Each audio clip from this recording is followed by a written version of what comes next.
Hey guys, what's going on? So I just wanted to do this video to try to introduce myself more. 'Cause usually when I make a video, you don't see my face. I just go straight into facts. There's no narrative.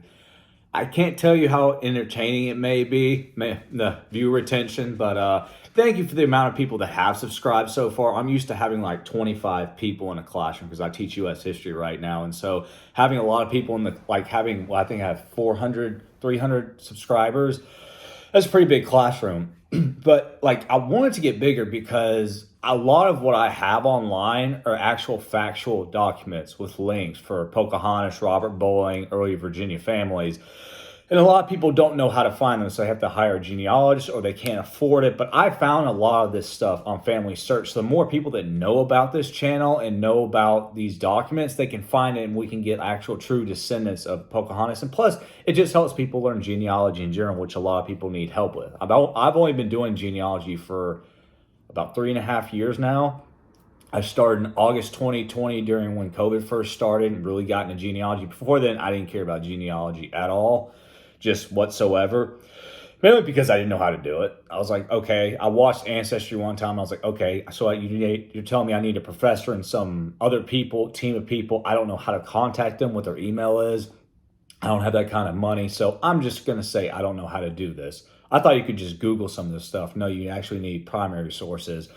But I really just want to introduce myself. My name is Sonny Strauss. I am a descendant of the Bowlings. I am not a descendant of Pocahontas. I am a descendant of Robert Bowling and Ann Stith. I have a lot of Virginia, Maryland ancestors. I'm sure I'll go into those. I am a descendant of William Randolph and Mary Isham. I'm a descendant of Captain Thomas Graves. He was a member of the Virginia Company of London and a member of the First General Assembly in July 30th, 1619. So I am his 11th great-grandson, 11 times great-grandson. And I got him approved, Thomas Graves, through the Jamestown Society, which is a lineage society. So I'm a descendant of a member of the First General Assembly. I mean, the things you find out, I never would have thought that. So I spent my whole life not knowing that. I'm a descendant of a Maryland governor, the third Maryland governor. His name is William Stone. I'll tell you some people you probably know of. The people I just mentioned you've never heard of, so they're not really commercialized, so no one knows who they are.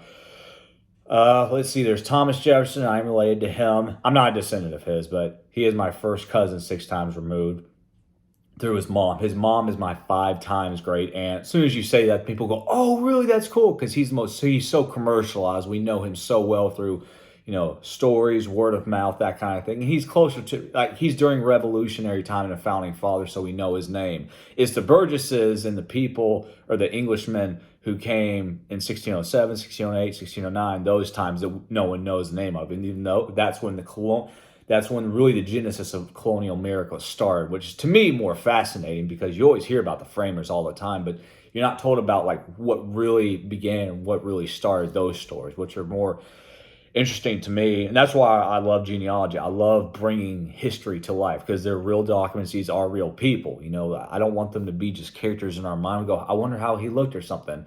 Obviously, we don't have portraits of these people, but when it comes to both the Bowlings or Pocahontas or any Virginia family, these documents prove that they are real. They did have names. They were living and breathing at one time. We just happen to think egocentrically that since we're living right now, we're the only people that have lived now until we have documents to prove that there were people behind us. That's why genealogy is so important for teaching us, because it tells you about your parents, your grandparents, great-grandparents. There were people that came over here, immigrated, or did things so that you could be here. So without these people, you would not exist, which makes it even more fascinating because you get to figure out what building blocks of people came before you to make it so you could have a life and live now, which is very delicate, but it's also very, very fascinating. But yeah, I just wanted to introduce myself a little bit and, just talk about myself a little bit because I do love genealogy. I'm a huge nerd with it.